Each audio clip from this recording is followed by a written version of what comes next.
நேயர்களுக்கு இந்த அழகான காலை பொழுதில் எங்கள் இனிய சூரிய வணக்கம். பெண்களுடைய வாழ்க்கையில பல தடைகள் இருக்கு. சில தடைகள் சுலபமானதா இருக்கும், சில தடைகள் ரொம்ப கஷ்டமானதா இருக்கும். கஷ்டமான தடைகளை கூட தாண்டின அனுபவங்களை தங்களோட வாழ்க்கைக்கு பயனுள்ளதா மாத்திக்கிற ஆட்டிடியூடும் பிரசன்ஸ் ஆஃப் மைண்டும் பெண்கள் கிட்ட இருக்கு. பெண்களுடைய திறமைக்கு சரியான மேடை தான் இந்த நிகழ்ச்சி. வணக்கம் பெண்ணே.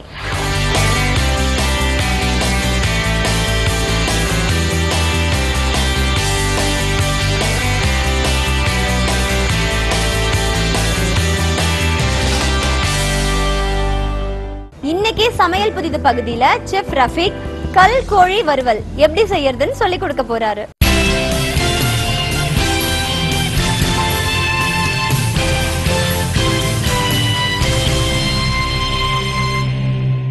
வணக்கம்.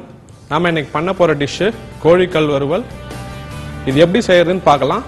இதுக்கு தேவையான பொருட்கள்: சிக்கன் பிரஸ்ட் 100 கிராம், வெங்காயம் 1, பச்சை மிளகாய் 2, இஞ்சி பூண்டு விழுது 1 டேபிள் ஸ்பூன், கருவேப்பிலை தேவையான அளவு, மைதா சிறிதளவு, கொத்தமல்லி சிறிதளவு, எலுமிச்சை சாறு 1 டேபிள் ஸ்பூன், சீஸ் 20 கிராம், முட்டை 1, கரம் மசாலா பொடி 1 டீஸ்பூன், மஞ்சள் தூள் 1 டீஸ்பூன், காஷ்மீரி மிளகாய் தூள் 1 டேபிள் ஸ்பூன், சோம்பு 1 டீஸ்பூன், மிளகுத்தூள் 1 டீஸ்பூன், உப்பு தேவையான அளவு, எண்ணெய் 10 ml.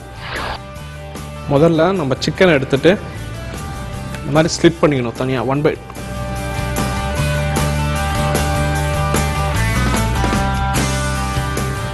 சிக்கனை இப்படி 1/2 இது பண்ணிக்கணும். அப்புறம் லைட்டா சிக்கனை கொத்திக்கணும். கொத்திட்டு இந்த சிக்கனை தனியா ஒரு பிளேட்ல எடுத்து வச்சுட்டு இப்போ இந்த சிக்கனுக்கு உண்டான மேரினேஷனை போட்டுக்கணும். சிக்கன் மேரினேஷனுக்கு தேவையான பொருட்கள்: காஷ்மீர் மிளகாய் தூள் 1 டேபிள் ஸ்பூன், சோம்பு சிறிதளவு, பெப்பர் 1 டீஸ்பூன், உப்பு தேவையான அளவு, கரம் மசாலா பவுடர் தேவையான அளவு. கரம் மசாலா வந்து ஏலக்காய், பட்டை, கிராம்பு போட்டு லைட்டாக இது பண்ணி இது பண்ணிக்கணும், பவுடர் ஆக்கிக்கணும். மஞ்சத்தூள், அப்புறம் கொஞ்சம் காரத்துக்காக இன்னும் தேவையான அளவு காரம் தேவையான அளவுக்கு போட்டுக்கலாம். இன்னும் கொஞ்சம் காரம் தேவைன்னா கிரீன் சில்லி இன்னும் கொஞ்சம் கூட போட்டுக்கலாம். அப்புறம் இஞ்சி பூண்டு விழுது 1 டீஸ்பூன். அப்புறம் இந்த கருவேப்பிலையை கொஞ்சம் பொடியாக நறுக்கி போட்டுக்கலாம். அப்புறம் மைதா வந்து அந்த சிக்கன்லேருந்து ஜூஸ் வெளியே வராதுக்காக சும்மா கொஞ்சமாக மைதா போட்டுக்கணும். அப்புறம் கொரியாண்டர் கொரியாண்டர் லீவ்ஸ் வந்து கொஞ்சமாக போட்டுக்கணும். அது நிறையா போட்டால் கருகிடும். அப்புறம் முட்டை வந்து இது வந்து பைண்டிங் ஏஜென்ட்டு. இது போட்டால் தான் மசாலா வந்து ஒட்டும். நான்வெஜ்ஜில் யூஸ் பண்ணிக்கலாம். வெஜ்ஜுனா முட்டை இல்லாமல் வேறு மைதா, பேசன் ஃப்ளார் அந்த மாதிரி பொருட்களை யூஸ் பண்ணிக்கலாம். இப்போ மேரினேஷனு போட்டுக்கிட்டு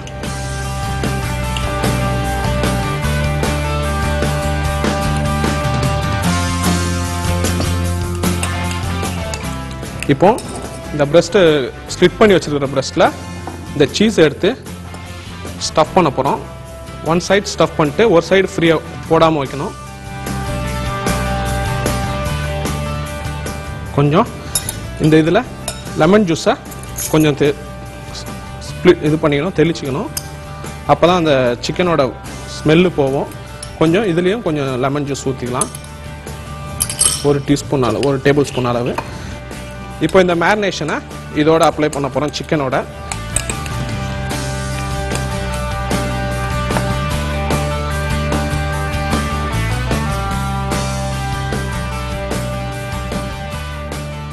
இப்போ எக் கோட்டிங் கொடுக்க போகிறோம்.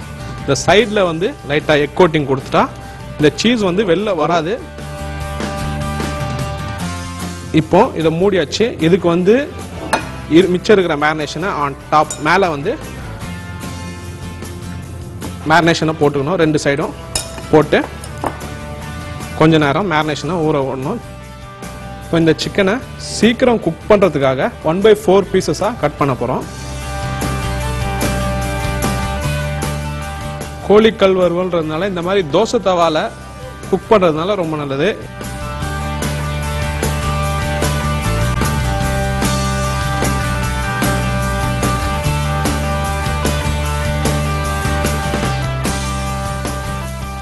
சிக்கன் இப்போ வந்து குக் ஆயிடுச்சு.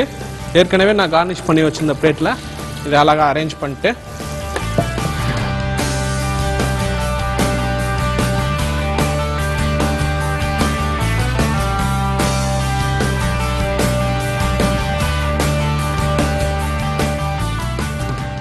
இப்போ இந்த கோழிக்கல் வறுவல் ரெடி ஆயிடுச்சு. இதை நீங்கள் வீட்லேயும் செஞ்சு பார்க்கலாம். இதே மாதிரி ஒரு நல்ல டிஷ்ஷோட நான் அடுத்த நிகழ்ச்சியில் உங்களை சந்திக்கிறேன். நன்றி, வணக்கம்.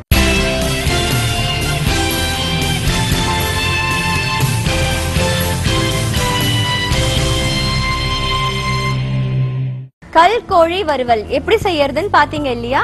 அடுத்ததா நலம் வாழ பகுதியில நம்ம சந்திக்கலாம் ஒரு சின்ன இடைவேளைக்கு அப்புறமா.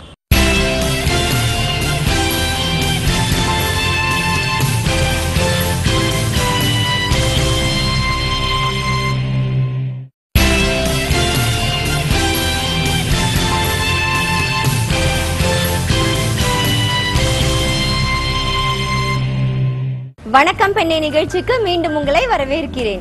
நலம் வாழ பகுதியில டாக்டர் புவனேஸ்வரி அவர்கள் கர்ப்பிணி பெண்களுக்கு தேவையான ஊட்டச்சத்து மிக்க உணவுகளை பத்தி தான் சொல்ல போறாங்க.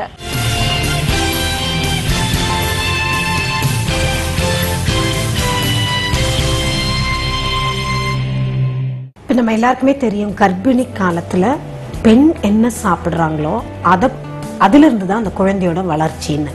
ஆனால் நேச்சர் என்ன கொடுத்துருக்குன்னா, இப்போ ஃபார் எக்ஸாம்பிள் பெண் வந்து இனஃப் கால்சியம் எடுத்துக்கல, இல்லை அயன் எடுத்துக்கலன்னா அந்த அம்மாவுடைய உடம்புலேருந்து குழந்தை உறிஞ்சிடும் தனக்கு வேண்டியது.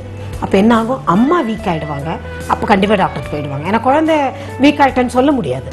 ஸோ அம்மாவுக்கோட தேவைக்காக டாக்டர்கிட்ட போகும்போது அவங்களுக்கு அயன் சத்து குறைவு, கால்சியம் சத்து குறைவுன்னு டாக்டரே பார்த்து சஜஸ்ட் பண்ணிடுவாங்க. ஸோ இந்த ப்ரெக்னென்சி பீரியடில் கண்டிப்பாக உணவு ஊட்டச்சத்து உள்ளதாக இருக்கணும். நம்ம முன்ன காலத்தில் சொல்லுவாங்க, ஒருத்தருக்கு சாப்பிட்டா போதாது 2 பேருக்கு சாப்பிடணும். அது தவறு. 2 பேருக்கு அளவு சாப்பிடணும்னு அவசியம் இல்லை.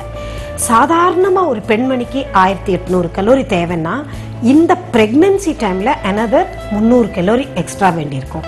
அதே மாதிரி புரத சத்து இன்னொரு 10 கிராம் ஜாஸ்தி வேண்டியிருக்கும். சாதாரணமாக இருக்கவங்க 50-55 சாப்பிடணும்னா இவங்க 65-70 சாப்பிட வேண்டியிருக்கும். ஸோ இவங்களும் நல்ல ரிச்சான உணவு, ரிச்சுனா என்ன சொல்கிறேன்னா எண்ணெயில் பொரிச்ச உணவுன்னு சொல்லலை, நல்ல ஊட்டச்சத்து உள்ள உணவு, கொட்டை வகைகள், பருப்பு வகைகள், பால் 2 கிளாஸ் கண்டிப்பாக குடிக்கணும், பழங்கள் சாப்பிடணும். முதல் 3 மாதத்துக்கு கண்டிப்பாக வயிற்று பிரட்டல், வாந்தி இதெல்லாம் இருக்கும். வாந்தி வருதா அதனால நான் சாப்பிடலன்னு சொல்லக்கூடாது. நம்ம எல்லாரும் ஒன்று புரிஞ்சுக்கணும், எவ்வளோ வாந்தி எடுத்தாலும் 100% வெளியில் வராது. ஒரு 10% 20% உள்ளே இருக்கும். நீங்கள் எத்தனை வாந்தி எடுத்தாலும் கொஞ்சமாவது தங்கும். ஸோ வாந்தி வர ஸ்டேஜில் அவங்க நிறைய தண்ணீர் எடுத்துக்கணும், ஃப்ரூட்ஸ் எடுத்துக்கணும், என்னெல்லாம் சாப்பிட பிடிக்குதோ அதை சாப்பிடணும். வாந்தி வந்தால் பரவாயில்ல, எடுத்துகிட்டு அப்புறமே நல்லா பசியோடு உட்காந்து சாப்பிடுங்கன்னு நாங்கள் சஜஸ்ட் பண்ணுவோம். ஃபஸ்ட்டு 3 months 4 months தான் இந்த பிரச்சனைலாம் இருக்கும். அப்புறம் எல்லாம் செட்டில் ஆகிடும். இவங்களும் மாதம் செக்கப் போய் எடை கரெக்டாக ஏறிட்டு இருக்கான்னு பார்க்கணும். இப்போ பார்த்தீங்கன்னா சிலருக்கு ரொம்ப ஜாஸ்தி எடை ஏறிடுது. அது வந்து டெலிவரியே கஷ்டப்படுத்திடும். பிளட் ப்ரெஷர் கொண்டு வந்துடும், பிளட் சுகர் ஜாஸ்தி பண்ணிடும். அந்த மாதிரி ஓவராக எடை ஏறக்கூடாது. 10லேருந்து 12 கிலோகிராம் ஏறுறது நார்மல். 25 கிலோகிராம் வெயிட் இந்த 10 மாதத்தில் ஏறுறது ரொம்ப அப்நார்மல். ஸோ மாதம் போய் எடையை செக் பண்ணிக்கிறது. அப்புறம் ஃபஸ்ட்டு 3 மாதத்தில் வாந்தி நிறைய வரும்போது எப்படி கம்மியாக சாப்பிட்டாலும் ஊட்டச்சத்து அதிகமாக சாப்பிட்றது அப்படிங்கிறத தெரிஞ்சுக்கணும். அடிக்கடி சாப்பிடணும். இவங்களால நிறைய சாப்பிட்டா மூச்சு முட்டுற மாதிரி இருக்கும், இல்லை வாந்தி நிறைய வரும்னா கொஞ்சமாக சாப்பிடணும். இந்த ஸ்பெஷலாக முதல் 3 மாதத்தில் வாந்தி வருங்கிறவங்க என்ன பண்ணணும், காலையில் வெறும் வயிற்றுல நாங்கள் சொல்ல இந்த பிரெட் டோஸ்ட்டோ இல்லை ரஸ்கோ அந்த மாதிரி ட்ரை ஐட்டம் சாப்பிட்டுட்டு அதுக்கப்புறம் எதாவது குடிக்கலாம்.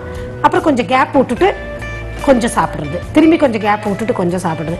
நிறைய சாப்பிட்டா வாந்தி வந்துடும். அதேமாதிரி சாப்பாடு சாப்பிட்டு நிறைய தண்ணி குடித்தாலும் வாந்தி வரும்.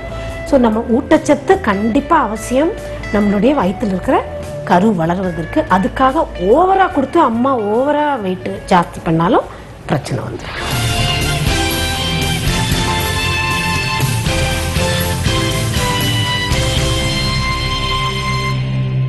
இதே மாதிரி ஆரோக்கியம் சம்பந்தப்பட்ட பல தகவல்களை அடுத்த நலம் வாழ பகுதியில நம்ம பார்க்கலாம்.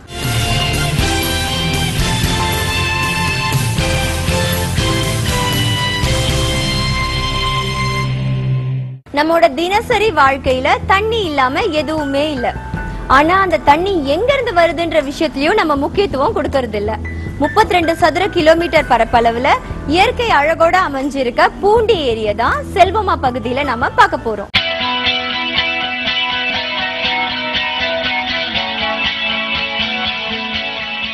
கண்ணை கவரும் தென்னை மரச்சோலைகள், பஞ்சு பஞ்சாய் வானில் மிதக்கும் மேகங்கள்.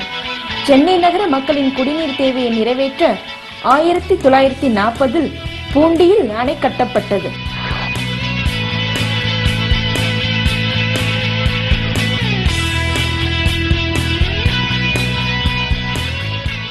பூண்டி ஏரி 32 சதுர கிலோமீட்டர் பரப்பளவு கொண்டது. சுமார் 8 கிலோமீட்டர் தூரம் வரை கரை உள்ளது.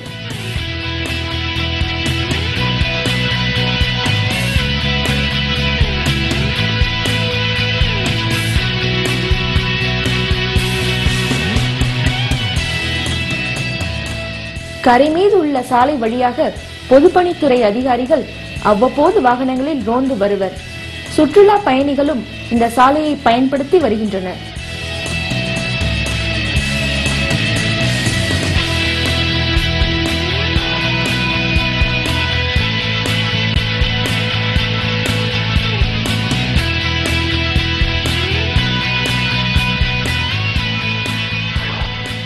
(35 அடி ஆழம் கொண்ட அணையில் 3231 மில்லியன் கன அடி தண்ணீரை சேமித்து வைக்கலாம்.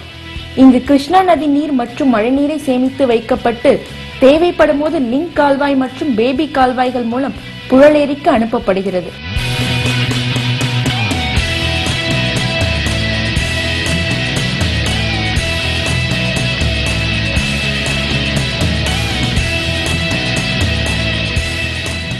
இந்த நீர்த்தேக்கத்தில் சத்தியமூர்த்தி அணை அமைந்துள்ளது.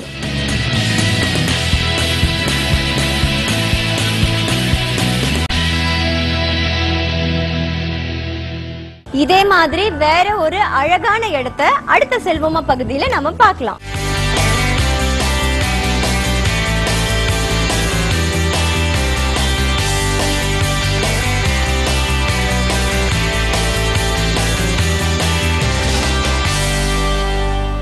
வாழ்க்கையில நடக்கிற எல்லா நன்மைகளுக்கும் தீமைகளுக்கும் தோள் கொடுக்கிறவங்க பெண்கள். குடும்பத்துல இருக்கிற எல்லாரும் பெண்களுடைய லட்சியத்துக்கு துணையா இருந்தா அவங்க இன்னும் பல சாதனைகள் செய்வாங்க. இதையும் மீறி சாதிக்க ஆசைப்படுற எல்லா பெண்களுக்கும் தேவையான தகவல்களோட அடுத்த வணக்கம் பெண்ணே நிகழ்ச்சியில நாம சந்திக்கலாம். நன்றி, வணக்கம்.